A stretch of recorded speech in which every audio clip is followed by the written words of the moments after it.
కడియం శ్రీహరి గారు.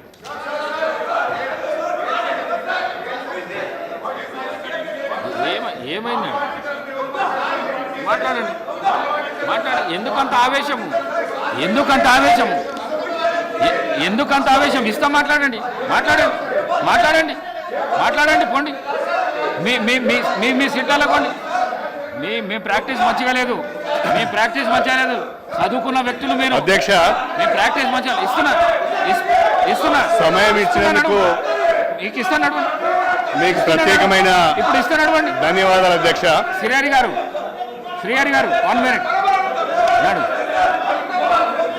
ఇస్తున్నా. నడవండి. మీకు మైక్ ఇస్తాను. నడవండి. మైక్ ఇస్తున్నా. మీకు ఇస్తున్నా. సబితా ఇంద్రారెడ్డికి మైకు కాదు. ఈ ఇష్యూ మీద మాట్లాడితే ఇస్తా, లేకుంటే ఇవ్వను. మాట్లాడండి. కడియం శ్రీ గారు మాట్లాడండి. 1994 జూలైలో ప్రారంభమైన ఈ ఉద్యమం 2024 జూలైలో వర్గీకరణ మీద మాట్లాడితే సుప్రీంకోర్టు ద్వారా ఒక చరిత్రాత్మకమైన తీర్పు వెలువరించి, ఈ తీర్పు ద్వారా దళిత జాతులకు సమన్యాయం చేసే ఒక చక్కటి అవకాశం కల్పించినందుకు సుప్రీంకోర్టుకు ప్రత్యేకమైన ధన్యవాదాలు. వారిని ఆపి మీకు ఇస్తాను. వర్గీకరణకు సంబంధించి అన్ని రాజకీయ పార్టీలు సంఘీభావం తెలిపాయి. గతంలో ఉన్న అన్ని ప్రభుత్వాలు కూడా శాసనసభలో ఏకగ్రీవ తీర్మానం కూడా చేశాయి. తెలుగుదేశం ప్రభుత్వము, కాంగ్రెస్ ప్రభుత్వము, బీఆర్ఎస్ ప్రభుత్వము, మూడు ప్రభుత్వాలు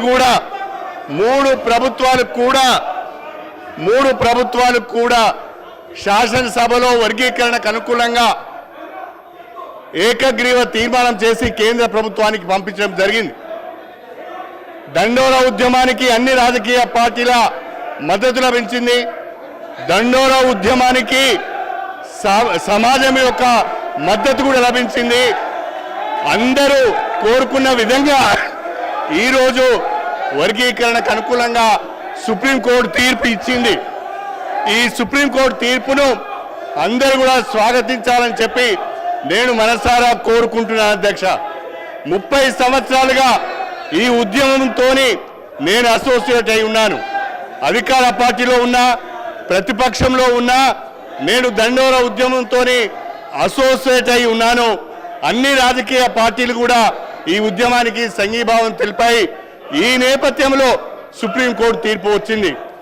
రాష్ట్రంలో కాంగ్రెస్ ప్రభుత్వం ఏర్పడగానే గౌరవనీయులు ముఖ్యమంత్రి గారు రేవంత్ రెడ్డి గారి నాయకత్వంలో ఈ వర్గీకరణకు సంఘీభావాన్ని తెలుపుతూ సుప్రీంకోర్టులో అఫిడవిట్ వేయడం జరిగింది.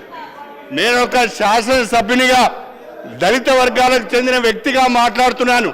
దయచేసి సభ్యులందరూ కూడా దీన్ని అర్థం చేసుకోవాల్సిందిగా కోరుతున్నాను. భారత రాష్ట్ర సమితి సభ్యులకు ఈ తీర్పు పట్ల ఏమాత్రం కూడా అవగాహన ఉన్నట్టుగా లేదు. ఈ తీర్పును వాళ్ళు వ్యతిరేకిస్తున్నట్టుగా నేను భావించవలసి వస్తున్నది.